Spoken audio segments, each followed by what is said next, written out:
Good morning, everyone. I am Sangesh from 10C class.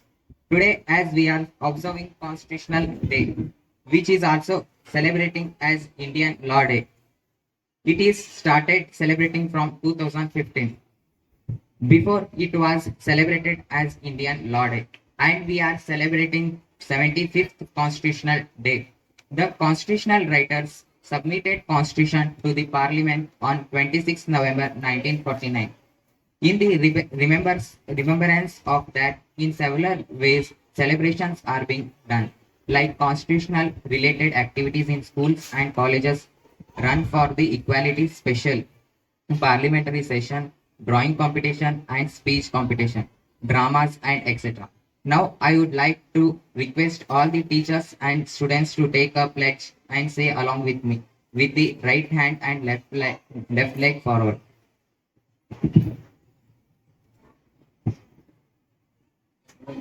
We, the having solemnly resolved to constitute India into a sovereign socialist, secular democratic republic and to secure to all its citizens justice, social, economic and political, liberty of thought, expression, belief, faith and worship, equality of status and of opportunity, and to promote among them all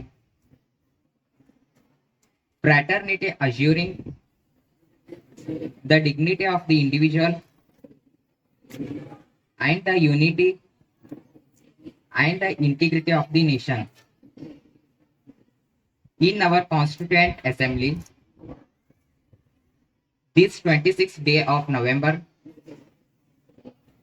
1949, do hereby adopt, enact and give to ourselves this Constitution. Hands down. Thank you. Yes, good morning to all. As all of you know, today we are observing Constitution Day today. Constitution Day, that's what 26th November we are observing or celebrating it. Actually, our Constitution came into force on 26th January 1950, as all of you know. Today, what the 26th November is there? In the year of 1949, 26th November 1949, we adopted Constitution. Constitution writing work was there. That work was completed.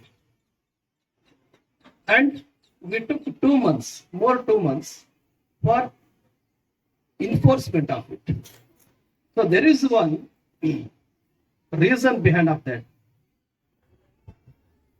In the year of 1929, December 29th day, Indian National Congress held one session in Lahore. That session was continued for 1 month. It means on 26th January 1930, Indian National Congress session, what the freedom fighters were there, they had taken one decision. They declared that Purna Swaraj. It means complete independence. They told that there was no need to ask the freedom from the Britishers. What the freedom was there, that we got it on 26th January 1930 only. For remembering that day purpose, we enforced the Indian Constitution on 26th January. So that's why every year 26th January is celebrated as Republic. Yes, Republic Day it is. So Republic Day is one of the national festival. There are 3 festivals are there. One is 26th January Republic Day. Second one 15th August Independence Day. The third one is that 2nd October and Lal Bahadur Shastri Jayanti. So these 3 days are considered as national festival days, and remaining festivals are related to religion and regional level case. Okay. So I hope this information is enough to you to understand the importance of it. And now this day is also observing one more reason, and that reason is going to tell you by our teacher or colleague B.S. Sakti sir. I'm inviting him. ಎಲ್ರಿಗೂ ನಮಸ್ಕಾರ.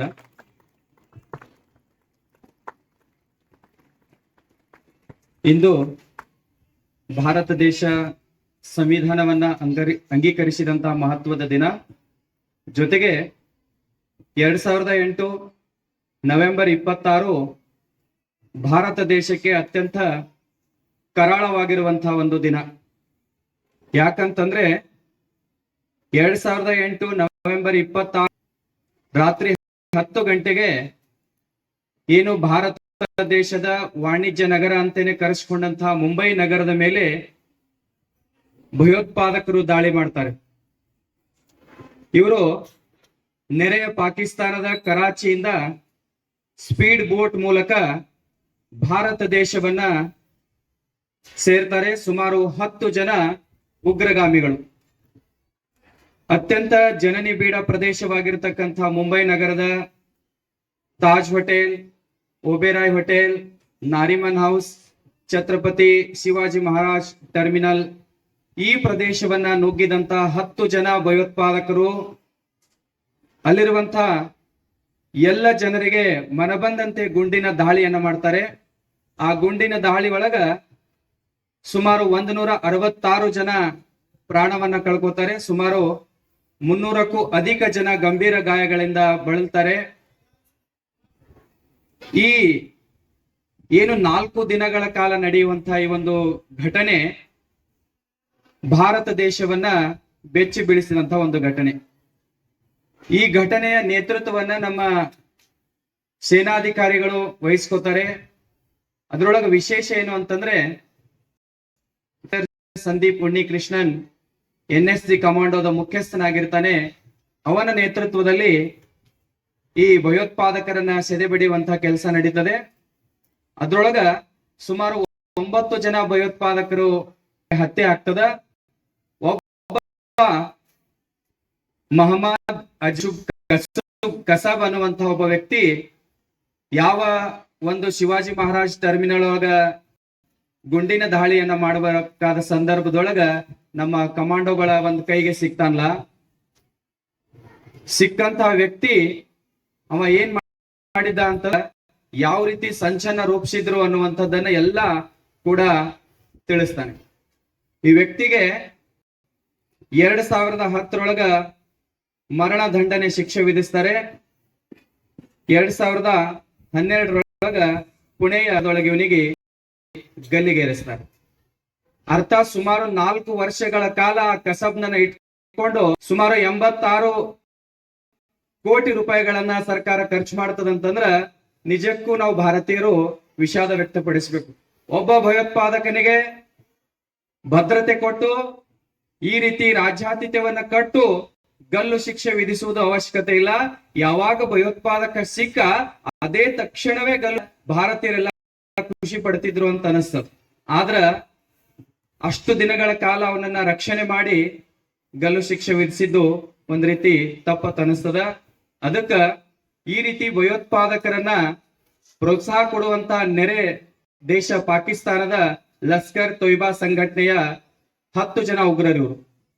ಇವತ್ತಿನ ದಿವಸ ಆ ದೇಶ ಬರೀ ಉಗ್ರಗಾಮಿಗಳಿಗೆ ಪ್ರೋತ್ಸಾಹ ಕೊಟ್ಟು ಇವತ್ತಿನ ದಿವಸ ದೇಶದ ಪರಿಸ್ಥಿತಿ ಏನಾಗಿದೆ ಅಂತಂದ್ರ ಆ ದೇಶದ ಜನರಿಗೆ ಇವತ್ತಿನ ದಿವಸ ತಿನ್ಲಿಕ್ಕೆ ಆಹಾರ ಕೂಡ ಸಿಗದೇ ಇರುವಂತ ಪರಿಸ್ಥಿತಿ ನಿರ್ಮಾಣ ಆಗಿದೆ ಅಂತಂದ್ರೆ ಅರ್ಥ ಮಾಡ್ಕೋಬೇಕು.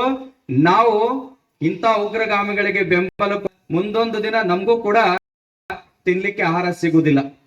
ಬಹುಶಃ ನಾವೆಲ್ಲ ಭಾರತೀಯರು ಯಾವ ರೀತಿ ಸಂವಿಧಾನವನ್ನ ಗೌರವಿಸ್ತೀವಿ ಅದೇ ರೀತಿ ದೇಶದ ಸೈನಿಕರನ್ನ ಗೌರವಿಸುವುದ್ರ ಮೂಲಕ ಇಂಥ ಭಯೋತ್ಪಾದಕರನ್ನ ಸೆದೆಬಡಿಯುವಂತಹ ಕೆಲಸವನ್ನ ಮಾಡುವಂತಹ ಸೈನಿಕರಿಗೆ ನಾವು ಸದಾ ಸ್ಫೂರ್ತಿಯಾಗಿರ್ಬೇಕು. ಅವರಿಗೆ ಯಾವಾಗ್ಲೂ ಕೂಡ ನಾವು ಆಭಾರಿಯಾಗಿರ್ಬೇಕು. ಇಷ್ಟೊಂದು ವ್ಯವಸ್ಥಿತವಾದಂತಹ ಭಾರತ ದೇಶದೊಳಗೆ ನಾವು ಬದುಕ್ಲಿಕ್ಕತ್ತೀವಿ ಅಂತಂದ್ರ ಅದಕ್ಕೆ ಮೂಲ ಕಾರಣ ಯಾರು ಅಂತಂದ್ರೆ ಸೈನಿಕರು. ಆ ಸೈನಿಕರಿಗೆ ಗೌರವ ಕೊಡುವ ಕೆಲಸ ಪ್ರತಿಯೊಬ್ಬ ಭಾರತೀಯರದಾಗಿರ್ಬೇಕು. ಅವಾಗ ಕೊಟ್ಟಿವಿ ಅಂತಂದ್ರೆ ಈ ದೇಶ ಏನು ಅನೇಕ ಮಹಾತ್ಮರು ಕಂಡಂತ ಕನಸು ನನಸಾಗ್ಲಿಕ್ಕೆ ಸಾಧ್ಯ ಆಗ್ತದ.